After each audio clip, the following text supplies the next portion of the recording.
প্রয়োজনীয় পণ্যের দাম বাড়ানোর কারসাজি ঠেকাতে অভিযান শুরু হয়েছে রাজধানীর পাইকারি আড়তগুলোতে।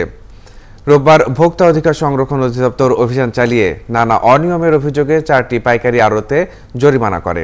এছাড়া রান্নাঘরের পরিবেশ মানসম্মত না হওয়ায় বাংলা বাজারে একটি রেস্টুরেন্টকে জরিমানা করা হয়। আরো জানাচ্ছেন নাদিয়া শারমিন।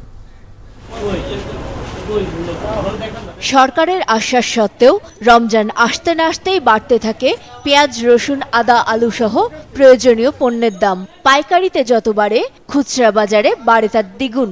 এবছর পর্যাপ্ত মজুদ সত্ত্বেও দাম বাড়ানোর কারসাজির খবর পেয়ে মাঠে নামে ভোক্তা অধিকার সংরক্ষণ অধিদপ্তর।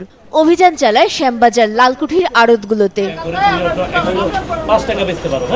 সরকারের সাথে দফায় দফায় বৈঠক করে দাম না বাড়ানো এবং দাম বাড়ানোর কারসাজি ঠেকানোর বিষয়ে একমত হলেও অনেক ব্যবসায়ী তা মানছেন না। প্রত্যেকটি আড়তে নোটিশ পাঠানোর পরও অনেকেরই দাবি তারা জানেনই না সবশেষ মূল্য তালিকা ঝোলানো কিংবা খুচরা বাজারে পাঠানোর প্রতিটি বস্তায় পাইকারি দাম লিখে দেওয়ার নিয়মটি। না লেখার কারণে এটা আমাদের একটা অবহেলা, এটা আমরা স্বীকারই করলাম যে এটা আমাদের আজকে একটা ভুল হয়ে গেছে। ভুল স্বীকার করলে তার কিছু করার নেই, সরি বলার পর তার কিচ্ছু নাই। আমরা নোটিশ করে দিই সমস্ত সবার ঘরে, সব ঘরে নোটিশ করে দিই। 300 ঘরে দেওয়া হয়েছে আমার।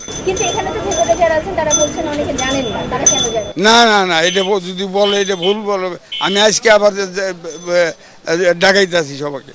4টি আড়তে এমন সব অনিয়মের অভিযোগে জরিমানা করা হয় মোট 20,000 টাকা। প্রতিটি বস্তার মধ্যে ওজন এবং দর লেখা থাকতে হবে এবং প্রতিদিনের যে মূল্য, সেই মূল্য তালিকা এটা সাঁটানো থাকতে হবে। আজকে আপনারা দেখেছেন আমরা যখন এসেছি আমরা অনেকগুলো প্রতিষ্ঠানে পাইনি এবং আমাদের আইন অনুযায়ী কিঞ্চিৎ জরিমানা আরোপ করেছি। ভোক্তা অধিদপ্তর থেকে প্রতিদিন 4টি টিম যাচ্ছে, একই সাথে বাণিজ্য মন্ত্রণালয় থেকে আলাদাভাবে 4টি টিম, অর্থাৎ বাণিজ্য মন্ত্রণালয়ের আন্ডারেই 8টি টিম আমরা কাজ করছি প্রতিদিন। তা আমার মহাপরিচালক মহোদয়ের সুস্পষ্ট নির্দেশনা হলো আইনের ব্যত্যয় ঘটিয়ে বা যেই প্রতিশ্রুতি তারা দিয়েছেন এটা যদি ব্যত্যয় হয় তাহলে আমরা কিন্তু পর্যায়ক্রমে আইনের সর্বোচ্চ ধারা প্রয়োগ করব। তিনি জানান দাম বাড়ানোর কারসাজি ঠেকাতে অভিযান চলবে খুচরা বাজারেও।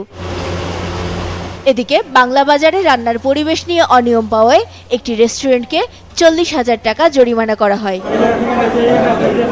নাদিয়া শারমিন, 71, ঢাকা।